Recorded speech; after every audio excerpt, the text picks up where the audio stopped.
सालों से कांग्रेस पार्टी एवं लालू प्रसाद यादव सत्ता पर रहे, इन्होंने कर्पूरी ठाकुर जी का सम्मान करने का काम नहीं किया।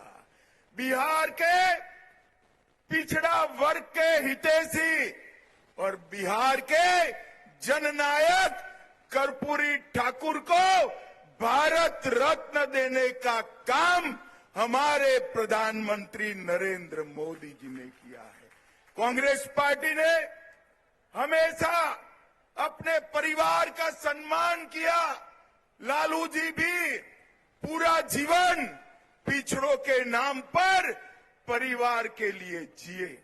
भाई और बहनों, मैं आपको बताना चाहता हूं, कांग्रेस की नेता सोनिया गांधी का एकमात्र लक्ष्य है राहुल गांधी को प्रधानमंत्री बनाना और लालू जी का एकमात्र लक्ष्य है इनके बेटे को मुख्यमंत्री बनाना। मुझे बताओ, जो आप अपने बेटे बेटियों को प्रधानमंत्री मुख्यमंत्री बनाना चाहते हो, वो तो आपके बेटे बेटियों का भला कर सकते हैं क्या? जोर से बोलिए, कर सकते हैं क्या? पिछड़ा वर्ग का, अति पिछड़ा वर्ग का, दलित का, गरीब का अगर कोई भला कर सकता है तो केवल और केवल नरेंद्र मोदी जी और भारतीय जनता पार्टी कर सकती है। इसलिए हमने कई प्रकार के काम गरीबों के लिए किया है। मित्रों, नरेंद्र मोदी जी ने 10 साल के अंदर पिछड़ा वर्ग के लिए, अति पिछड़ा वर्ग के लिए ढेर सारे काम किए। मोदी जी ने कई सारे काम किए और लालू जी जिनकी गोदी में बैठे हैं, वो कांग्रेस पार्टी ने हमेशा पिछड़ा, अति पिछड़ा का अपमान करने का काम किया। मित्रों, कांग्रेस पार्टी की सरकार थी, सालों तक काका साहेब कालेलकर कमीशन की रिपोर्ट को वो दबा कर बैठे। मंडल कमीशन की रिपोर्ट को इंदिरा गांधी ने दबा दिया और जब संसद में पेश हुआ, राजीव गांधी ने 2 घंटा भाषण कर ओबीसी आरक्षण का विरोध किया और भारतीय जनता पार्टी ने इसका समर्थन किया। आज लालू प्रसाद जी वो ही कांग्रेस पार्टी की गोदी में जाकर बैठे हैं जिन्हें हमेशा ओबीसी का विरोध करने का काम किया। भाई और बहनों, पिछड़ा वर्ग आयोग को इतने सालों तक कांग्रेस पार्टी ने संवैधानिक मान्यता नहीं दी।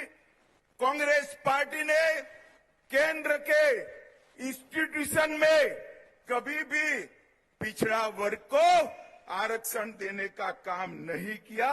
वो काम भी नरेंद्र मोदी की भारतीय जनता पार्टी की सरकार ने किया।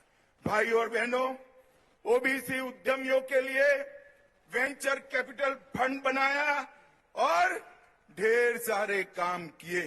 मुझे बताओ, जिन्होंने पूरा जीवन पिछड़ा, अति पिछड़े का विरोध किया है, वो कांग्रेस पार्टी की गोदी में बैठे हुए लालू प्रसाद जी आपका भला कर सकते हैं क्या? जोर से बोलिए, कर सकते हैं क्या? वो एक ही काम कर सकते हैं, पिछड़ा और अति पिछड़ा की भूमि हथियाने का काम, गरीबों की भूमि हथियाने का काम। मगर मैं आज इस मंच से लालू प्रसाद जी की पार्टी को चेताने आया हूं, बिहार में फिर से डबल इंजन की सरकार बन गई है।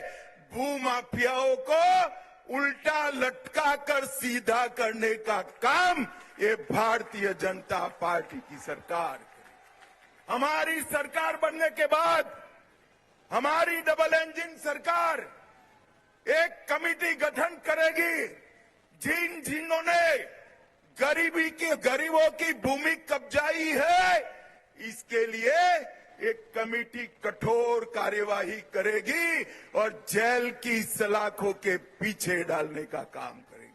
लालू जी, आप कितना भी कर दो, आप इस प्रदेश के, बिहार जैसे प्रदेश के पिछड़ा अति पिछड़ा को बरगला नहीं सकते हो। मित्रों, आपने मोदी जी को 2 टर्म शासन करने का मौका दिया। मोदी जी ने देश के अर्थतंत्र को 5वें नंबर पर पहुंचा है। मोदी जी आपका आशीर्वाद मांग रहे हैं दुनिया की तीसरी बड़ी ताकत बनने के लिए।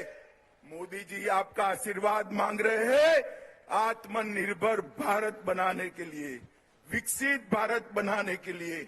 और ये लोग आपका वोट मांग रहे हैं, ये लोग आपका वोट मांग रहे हैं अपने कुनबे का भला करने के लिए। मुझे बताओ, एक और देश के 25 करोड़ लोगों को गरीबी की रेखा से बाहर निकालने वाले मोदी जी है। 80 करोड़ लोगों को प्रति व्यक्ति प्रति माह 5 किलो अनाज मुफ्त में देने वाले मोदी जी है। 12 करोड़ गरीबों को घर में शौचालय देने वाले मोदी जी है।